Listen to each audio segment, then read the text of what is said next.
Drama hem komediya teatrı direktörü, Tatarstан Avat Kazan Medeniyet Hizmetkari Fənis Əfəndi Müsağidov bilen əngəmə qurabız. Hayırlı gün Fənis, sənmisiz? Sənmisiz, teatrda nindi yanılıqlar var. Birinçilərdən bulub açıq havada spektakllər күрсәтә başladığız. Bu iş neçə baraşular haqqında сөйләп үтсәгез иде. Шушы açıq səhnədə spektakllərni күрсәтә başlagandan soң teatr yaratqan tamaşaçılarыбыз, spektakllərni yaratqan tamaşaçılarыбыз bizning bek tilәп келділер. Һәм бірінші күндерін енді билетларында сатып алып бетерділер. Артистларыбыз да бик сағынған сәхнәне. Шуңа күрә алар да енді бик дәртләнеп, бик сағынып дип әйтик, тамашачыларның йөзләрен сағынып, матур иттереп уйный башладылар. Һәм безнең бу ачык сәхнәдә була торган спектакльләребез, төрле чараларыбыз бик дәвамлы булачак.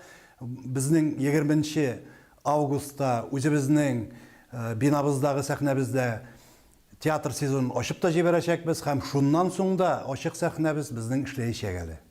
Яңа сезонда нинди спектакльләр күрсәтеләчәк? 20 августта без үз сезоныбызны ачып җибәрәбез дип уйлыйбыз. Шуңа әзерләнәбез. Елдагыча без сезонны соңгы премьера белән Карунман премьерасы бирәчәбез. Ул 2 көн була, 20 һәм 21 августта 18 сәгать 30 минутта башланачак. Һәм аннан соң инде безнең төш спектакле 22 көнне була. Күрәсем килгән иде 20-че, Хыялый 24-те, 3 аршын җир 25 август, 26 август акча бездә бер букча. 27-се син бит минем бер генәм, 28-е гомер буе сине көтәм һәм 29-ы сүнгән йолдызлар. Менә безнең август аенда шундый спектакльләребез булачак.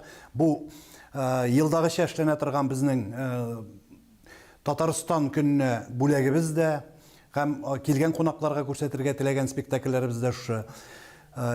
Август аенда 29 августка хәтле безнең шундый спектакльләребез булачак. Премьерлар турында да сөйләп үтсәгез иде. Хәзерге вакытта менә безнең Илгиз Зәйниевның «Полиционер» спектакленә репетицияларыбыз бара. Аның режиссеры Туфан Имаметдинов һәм кую группасы дип әйтик инде Мәскәүдән Галактионова безнең художник, постановщик та һәм художник, киемнәр буенча художник. Аннан соң инде безнең эш башланып китте. Асыл кыш музыкаль спектакленә, аның мюзикл дип әйтсәк тә була. Аның кую режиссеры Диана Сафарова. Һәм тагы бер спектакль өлгерсәк чыгарга уйлап торабыз. Балалар спектакле. Бу яңа елга да багышланачак инде. Һәм безнең яшь тамашачыларыбызга үзебезнең бүләгебез булыр иде. Тагы бер вакыйга бар. 3 декабрь көнне Салих Сәйдәшевнең юбилее була. Алар инде белгәнегезчә Салих Сәйдәшев Кәрим Тинчурин белән гел бергә булганнар, бергә эшләгәннәр һәм аларны әйтергә була татар музыкаль спектакльләренә, татар музыкаль театрына нигез салучылар дип. Икесе бергә алар төрле районнарга йөргәннәр, төрле авылларга кайтканнар, велосипед белән дә һәм шунда берсе әсәрен язган, икенчесе музыкасын язган. Һәм безнең әле бу сезоныбызда уйларыбыз күп.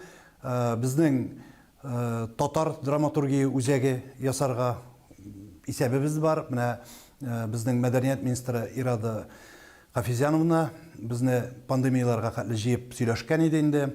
Бу бинабыз һәм безнең терәлеп торган һәм безнең бер комплекс булган Сәйдәш музее белән берлектә, Мәдәният министрлыгы белән берлектә, Язучылар союзы белән берлектә һәм безнең театр үзебезнең бинабызда драматургия үзәге ачып һәм анда булырга тиеш була безнең арт кафе, арт базар, төрле мероприятиялар үткәрә торган урыннар, эскизлар, спектакльләр буенча, яшь драматурглар белән очрашулар, олы драматургларның очрашулары, аларга укулар үткәрү.